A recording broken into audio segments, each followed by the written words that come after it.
So, moving on from the past to the present, Bionic Commando, how did that came to be? Well, actually, Capcom had been playing a lot of Ghost Recon, and we're looking at the multiplayer and how we did that, and they found, like, we really like this, and why not contact this developer, basically. So one day they phoned us up and said, guys, could we come over and talk about the game? And we were like, yeah, sure, Capcom, why not? And they came over, pitched the idea of Bionic Commando as a brand, and we were hooked from day one. It was just smashing fit, and Ulf was really excited, and the design team was really excited, and we got into a 7 months prototype where we went about 50 people working on the prototype, real tough, and when we presented it, it was more like a vertical slice of the game, and it was passed with flying colors from the Capcom board, and since then we've been working together tight. So how has it been like to work with Capcom? Oh, very different. The Japanese style of development is completely different from what you find in the Western developers and publishers. They have a lot of respect for creativity and let you go. They believe that if you're creative, if you're innovative, you're the one in charge. So they give us a lot of advice. They send around the builds to their creative directors and give us a lot of good feedback. So it's really a really good back and forth all the time, and we deeply respect what they're doing. So it always helps, and we have a lot of fun together. I mean, we go fencing, we go driving off road, we wrestle, we do shit. It's really crazy. So it kind of fosters a really creative spirit within the two teams. All in a day's work. All in a day's work, or a few years.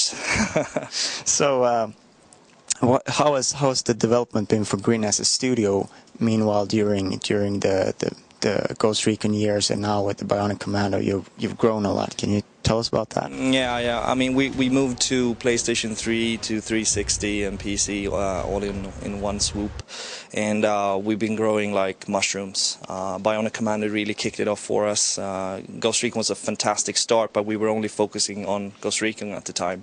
When we signed up Bionic Commando, we needed to grow the team, and more people got interested, especially working here. Not everybody get to do a Capcom game, so especially not in Europe or the US. So we have people applying all day. We basically opened up 2 new studios, so we're about 193 people at the moment, growing from about 70 when we were doing Ghost Recon, so it's been an explosive time. We opened up a studio in Barcelona so we could get some sun, because we don't get sun here, right? So not only that, but yeah. So it's been a fantastic development and really an exciting journey for us. Yeah. So the studio in Gothenburg is working on something secret that is supposed to be the biggest brand that has ever been worked on in Sweden. Why did you want to start a studio in Gothenburg, and can you tell us anything on what they're doing? Forget it. It's a major brand. It's a childhood dream that comes true again. I mean, Bionic Commando was that. This is this as well. So we're just doing fantastic. I wanted to open up a studio in Gothenburg because there's an old tradition of game development there, and basically there's very few games developers at the moment. So the talent is just lying around. So we stepped in and swooped up the good guys, and now they're working on the really cool brand together with our team here in Stockholm, advising them. So yeah, it's really exciting. I can't tell you what it is though. So how does that change the environment for growing that many people, and also being in 3 different places and different floors in one place, and how does that change the studio? Yeah, it changes my life completely. I mean, I was used to being creative director somewhat, producer. Nowadays, I'm mostly, take care of the strategics of the company and make sure that we talk to the right publishers and stuff like that. Sometimes I get to go into game development, but not so much. The spirit of the company, I think we're keeping it quite well. I mean, we're not the 20 guys in the basement anymore. We're a lot more professional than that. But the glow and the fun is still there, and I think it will continue for many years. I mean, we've had opportunities to join big publishers, but we've said no because we want to stay independent and have the flexibility and just to have fun. So fun and work combined. I think it's a really exciting time that we have in front of us.